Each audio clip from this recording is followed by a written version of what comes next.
continued from part 3. Yeah, I mean, it just might not dawn on people that you're honestly trying to help, as part of the natural protective male nature, whatever you want to call it, you know, that they're just going to F you.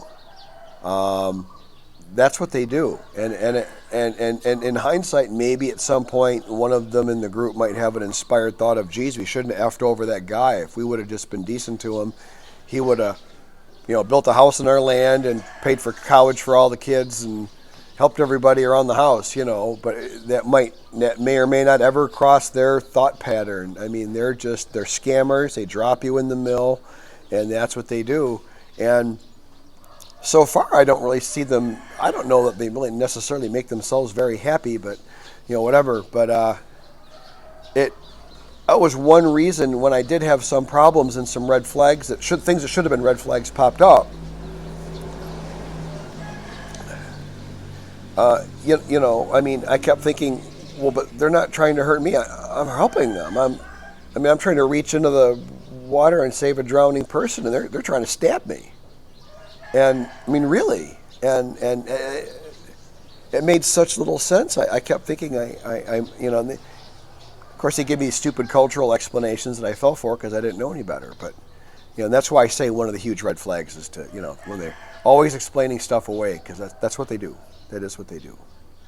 I met an expat recently who was going through that, and we're gonna have to look into that. But anyway, so falling for all the scams and being a real moron with it, and I mean, ultimately, I would have probably moved in with them if it wasn't for a sailor I ran across. Thank God, I ran into an Irish dude, of all things, and but sailing is a brotherhood. So when you meet a fellow sailor, you'll talk and they'll help you. And he goes, Rob, I think you're being scammed. I'm like, oh no, these are good people, and he was right, but he planted the seed. And the one thing he said that really helped me, thank God he said it. It was the one thing that really stuck out. Was he goes, though there's often a man in the background, an old man, there'll be a single old man in the background. That's the point man. That's the actual real scammer. He goes, whole families and stuff will work for this guy, sometimes by choice, sometimes he's got his hooks into the family, and then they're obligated to him. They're obliged, they're forced to scam. He said that's what he said. I don't know anything about, well, I know a little bit about that now, but anyways, and then there was this old man in the background that everyone was terrified of. And I mentioned him before. There's a short list of people that probably wouldn't inure to their general well-being if I were to cross their paths in a dark alley one night. I mean, he'd be on that list. There might only be 2 or 3 people on that list these days. The list is getting short. I don't care much anymore. But, yeah. Anyway, so that's that. Sorry for the negativity. So that's number 4. That's the 4th stupidest thing or whatever I did. That's like 100 things, but I'm just gonna gloss over that as one big stupidity. Another thing that tripped me up, and this one isn't my fault, I don't think. When I got here, it took me about 4 months to figure out the people around me were speaking Thai Kalat and not Thai. I was unaware that there were 5 main, official, if you want to call it, I guess probably, official languages of the Thai culture. I was unaware. After studying Thai for a year and studying Thai culture a little bit for a year with that, and then just looking at everything on the internet I could, which again was super stupid. I had no idea. I thought everybody spoke Thai. Nobody ever said one peep about Isan Thai or Thai North or Thai South or Thai Kolat. No one breathed one word, ever mentioned those words ever. I had no idea they existed. And that's the same thing with the scammers. When you aren't even aware of a thing's mere existence, it can really F you, That's got to be like a principle in life. It got to be Marcus Aurelius must have said something on that at some point. I mean, that's got to be a thing somewhere in some great philosopher. But when you're unaware of a thing's existence, man, you're prepared to be blindsided royally. And I was. I get here, and I'm getting super stressed out. My stress level's going up and not down. Like when you come here, you get a honeymoon phase. You get like 6-8 weeks of, oh, isn't that cute? Oh, I love how they set the garbage cans out. Oh, isn't whatever. You think everything is awesome, and you're like that little Lego guy in the Lego movie I saw with my boy. Everything is awesome. That's what you're like. You're in that mood. Everything is awesome. And then after a while, it's okay, these are regular people, regular problems. Most of them are actually very smiling, and there's a high expectation of politeness required by them, and all that, and so they tend to be nice. But then, and so you realize there's a couple of them that maybe aren't very nice. But by and large, the Thais are actually pretty nice. Anyway, so you're going through all that, and then I'm like, man, I am really not understanding these people. And I'm thinking I'm just horrible at language. I'm a failure at language. I studied all this, and I thought I could speak a little, and I'm not able to do hardly anything. I was so mad at my Thai lady when I finally figured out on my own that she was speaking Thai Kolada, not Thai, because they just tend to think of it as all one language, but it's not. And then she later admitted that it wasn't. And then, we kind of had a little talk we've had a number of talks about this. They don't like to teach us their language. They don't. I have never met an expat whose lady was volunteering to teach him the language. I've never met that person.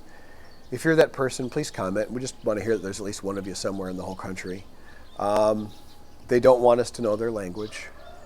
And my lady was still resisting me on that, and so I'm back to 2 days a week at Crew Usini at ThaiLearningschool.com. I'm back 2 days a week. Yeah, 'cause I want to learn it.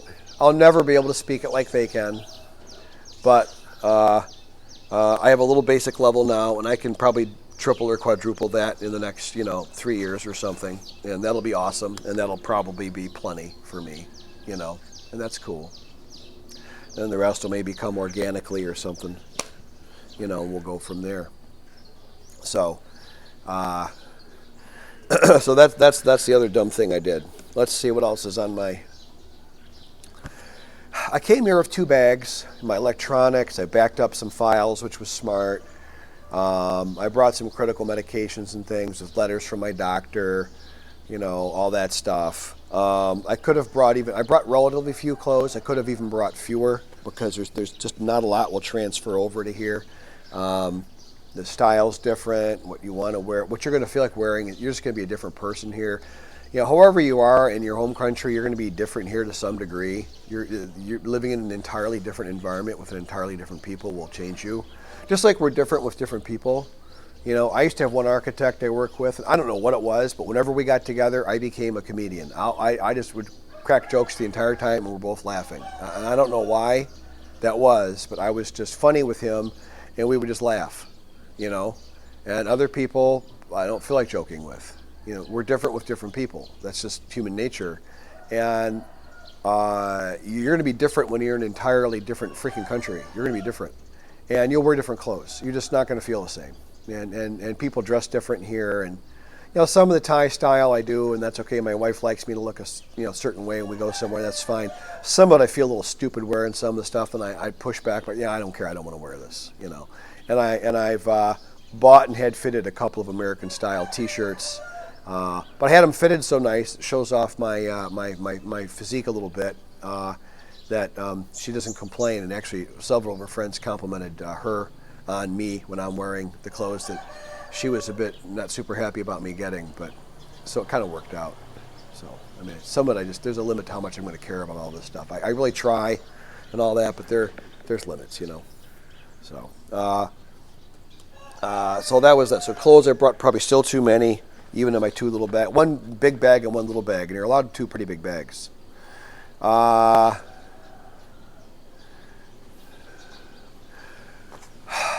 didn't do enough on the banking before I got here. Now, it's kind of a catch-22. You can't set up a Thai bank account, as far as I'm aware, I'm not a visa expert, so this isn't the visa channel, and if I'm wrong, you're welcome to correct me.